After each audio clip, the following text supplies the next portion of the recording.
Hello guys, स्वागत है हमारे यूट्यूब चैनल एग्जाम स्टडी 99 पर।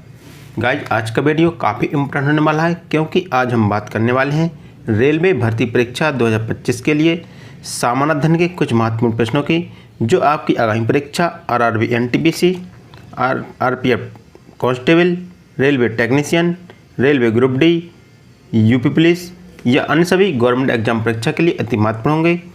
साथियों, इसमें हमने 2024 और 25 में जितने भी एग्ज़ाम हुए उनके हमने सभी इम्पोर्टेंट प्रश्नों को लिया है।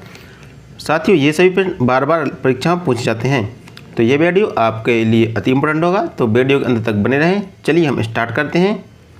हमारा पहला क्वेश्चन कहता है कि मंडल आयोग का गठन किया गया था। आपको बताना है कि जो मंडल आयोग है इसका गठन कब किया गया था और इसका गठन किसके लिए किया गया था। तो मंडल आयोग का गठन 1979 ईस्वी में किया गया था। कब किया गया था? 1979 ईस्वी में मंडल आयोग का गठन किया गया था। तो इसका राइट आंसर ऑप्शन बी होगा। बात करते हैं मंडल आयोग की, तो मंडल आयोग का गठन 1979 ईस्वी में किया गया था। कब किया गया था? 1979 ईस्वी में मंडल आयोग का गठन किया गया था। उस समय प्रधानमंत्री मोरारजी देसाई थे और मंडल आयोग का संबंध अन्य पिछड़ा वर्ग आयोग में आरक्षण से था। जो अन्य पिछड़ा वर्ग आयोग में आरक्षण देना है उससे संबंधित मंडल आयोग का गठन किया गया था और इसके अध्यक्ष पीवी मंडल थे। कौन थे? इसके अध्यक्ष पीवी मंडल थे और मंडल आयोग ने ओबीसी को 27% आरक्षण देने की बात कही थी। हमारा अगला क्वेश्चन है, क्रीमी लेयर की पहचान के लिए कौन सी समिति का गठन किया गया था। इसमें पूछा गया कि क्रीमी लेयर की पहचान के लिए कौन सी समिति का गठन किया गया था।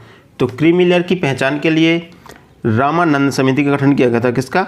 रामानंद समिति का गठन किया गया था। तो इसका राइट आंसर ऑप्शन सी होगा। हमारा अगला क्वेश्चन है, अनुच्छेद 17 संबंधित है। इसमें पूछा गया कि जो अनुच्छेद 17 है वो किससे संबंधित है।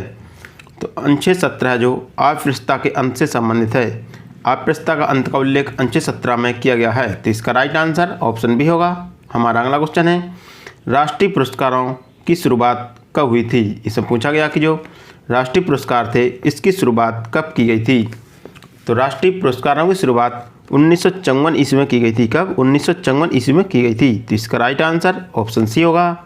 हमारा अगला क्वेश्चन है, नागरिकों को 6 मूल अधिकारों की गारंटी देता है। इससे पूछा गया कि जो नागरिकों के 6 मूल अधिकार है वह किस अनुच्छेद के तहत गारंटी देता है। तो नागरिकों के 6 मूल अधिकारों की गारंटी है जो अनुच्छेद 19 देता है। कौन देता है? अनुच्छेद 19 है जो 6 मूल अधिकारों की गारंटी देता है। तो इसका राइट आंसर ऑप्शन बी होगा। हमारा अगला क्वेश्चन है, संपत्ति के अधिकार को 1978 में समाप्त कर दिया गया। इसमें पूछा गया है जो संपत्ति का अधिकार था उसको 1978 में समाप्त कर दिया गया, वो किस संविधान संशोधन के तहत समाप्त कर दिया गया था। तो संपत्ति के अधिकार को कब समाप्त कर दिया गया था या किस संविधान संशोधन के तहत समाप्त कर दिया गया था, आपको बताना है।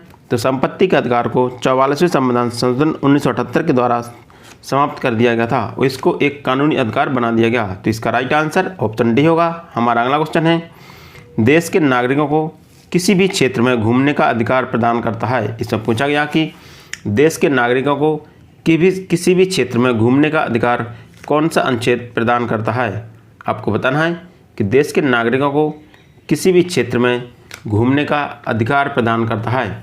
तो अनुच्छेद 19 है जो देश के नागरिकों को किसी भी क्षेत्र में घूमने का अधिकार प्रदान करता है या आचरण की स्वतंत्रता देता है। तो इसका राइट आंसर ऑप्शन सी होगा। हमारा अगला क्वेश्चन है, अपराध के लिए दोष सिद्धि के संबंध में संरक्षण देता है। इसमें पूछा गया कि अपराध के लिए दोष सिद्धि के संबंध में संरक्षण कौन सा अनुच्छेद देता है। तो यह अनुच्छेद 20 देता है। तो इसका राइट आंसर ऑप्शन डी होगा। हमारा अगला क्वेश्चन है, निजता का अधिकार किस अनुच्छेद के अंतर्गत आता है। इसमें पूछा गया कि जो निजता का अधिकार है वो किस अनुच्छेद के अंतर्गत आता है। आपको बताना है कि निजता का अधिकार किस अनुच्छेद के अंतर्गत आता है। तो निजता का अधिकार अनुच्छेद 21 के अंतर्गत आता है। किसके अंतर्गत? अनुच्छेद 21 के अंतर्गत आता है। तो इसका राइट आंसर ऑप्शन ए होगा। हमारा अगला क्वेश्चन है, राज्य 6 से 14 वर्ष के बच्चों के लिए निःशुल्क एवं अनिवार्य शिक्षा की व्यवस्था करता है। इसमें पूछा गया कि राज्य जो 6 से 14 वर्ष के बच्चों के लिए निःशुल्क एवं अनिवार्य शिक्षा की व्यवस्था करता है, किस अनुच्छेद के तहत करता है। तो यह अनुच्छेद 19 का के तहत राज्य जो 6 से 14 वर्ष के बच्चों के लिए निःशुल्क एवं अनिवार्य शिक्षा की व्यवस्था करता है। तो इसका राइट आंसर ऑप्शन ए होगा। हमारा अगला क्वेश्चन है, मानव दुर्व्यवहार एवं बालाश्रम पर प्रतिबंध लगाता है। इसमें पूछा गया कि मानव के दुर्व्यवहार एवं बालाश्रय पर प्रतिबंध कौन सा अनुच्छेद लगाता है। तो मानव दुर्व्यवहार एवं बालाश्रय पर प्रतिबंध अनुच्छेद 23 लगाता है। कौन? अनुच्छेद 23 है जो मानव के दुर्व्यवहार एवं बालाश्रय पर प्रतिबंध लगाता है। तो इसका राइट आंसर ऑप्शन डी होगा। हमारा अगला क्वेश्चन है, बंधुआ मजदूरी अधिनियम कब पारित किया गया। इसमें पूछा गया है कि जो बंधुआ मजदूरी अधिनियम था वह कब पारित किया गया था। तो बंधुआ मजदूरी अधिनियम 1976 ईस्वी में पारित किया गया था। तो इसका राइट आंसर ऑप्शन डी होगा। हमारा अगला क्वेश्चन है, कारखाना अधिनियम कब पारित किया गया। इससे पूछा गया कि जो कारखाना अधिनियम था वह कब पारित किया गया था। तो कारखाना अधिनियम 1948 ईस्वी में पारित किया गया था। कब?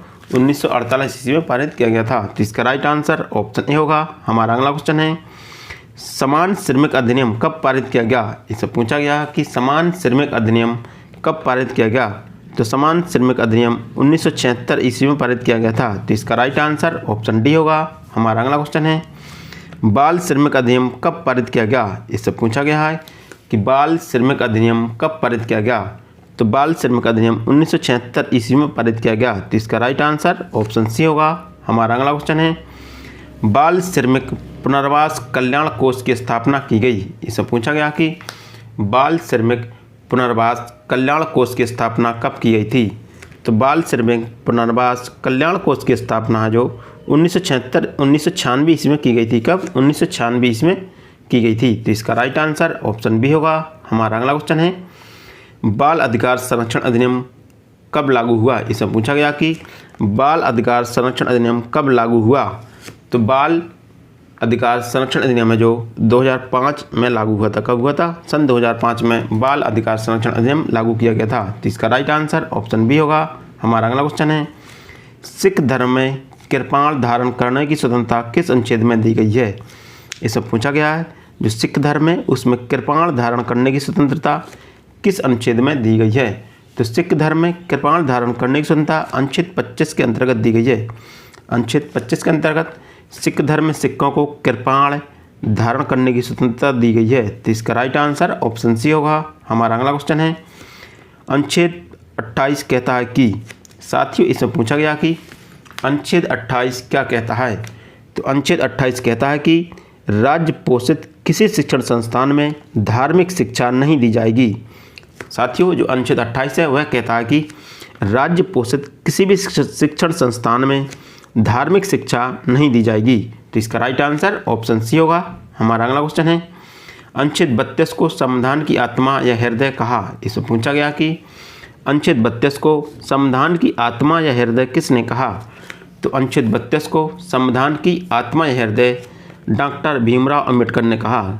किसने कहा? डॉक्टर भीमराव अंबेडकर ने अनुच्छेद 32 को संविधान की आत्मा या हृदय कहा। तो इसका राइट आंसर ऑप्शन सी होगा। हमारा अगला क्वेश्चन है, मूल अधिकारों का हनन होने पर किसी भी नागरिक को उच्चतम न्यायालय जाने का अधिकार दिया गया। इससे पूछा गया कि मूल अधिकारों का हनन होने पर किसी भी नागरिक को उच्चतम न्यायालय जाने का अधिकार किस अनुच्छेद के तहत दिया गया। तो अनुच्छेद 32 के तहत किसी भी नागरिक को मूल अधिकार हनन होने पर उच्चतम न्यायालय जाने का अधिकार दिया गया। तो इसका राइट आंसर ऑप्शन बी होगा। साथियों अनुच्छेद 32 को संवैधानिक उपचारों का अधिकार कहते हैं। क्या कहते हैं? संवैधानिक उपचारों का अधिकार कहते हैं। हमारा अगला क्वेश्चन है, किस अनुच्छेद के तहत उच्चतम न्यायालय किसी व्यक्ति या सरकार के विरुद्ध रिट जारी कर सकता है। इससे पूछा गया कि किस अनुच्छेद के तहत उच्चतम न्यायालय है जो किसी व्यक्ति या सरकार के विरुद्ध रिट जारी कर सकता है। तो अनुच्छेद 32 के तहत उच्चतम न्यायालय है जो किसी सरकार या व्यक्ति के विरुद्ध रिट जारी कर सकता है। तो इसका राइट आंसर ऑप्शन बी होगा।